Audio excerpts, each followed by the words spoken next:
Hello everyone and welcome back to Sky World. England legend pulled from BBC's Six Nations coverage after turning up at ground. The BBC were forced to make a last-minute change ahead of England's defeat to Scotland. Ugo Monye has revealed that former England captain and head coach Martin Johnson was pulled from the BBC's coverage of the Six Nations last weekend after losing his voice. Johnson was set to be on punditry duties for England's defeat to Scotland alongside Sam Warburton and John Barclay, but was replaced by Monye just 30 minutes before going live.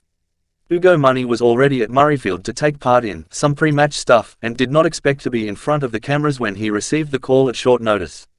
He was only informed that he would be filling in for Johnson around half an hour before the start of the coverage in a situation he labelled as bizarre.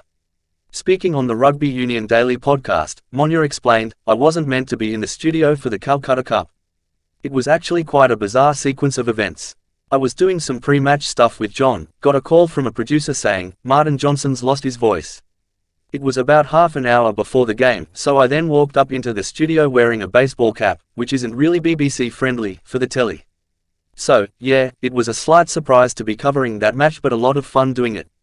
England went on to suffer their fourth straight defeat to Scotland, who made their home advantage count to earn a 30-21 victory over their traditional rivals. Duan van der Merwe became the first Scotland player to score a Calcutta Cup hat-trick as the hosts put England to the sword yet again. The result prompted calls for big changes in the England camp, with former Leicester and Wasps fullback Andy Goode suggesting that Steve Borthwick should be sacked while calling out a number of high-profile players.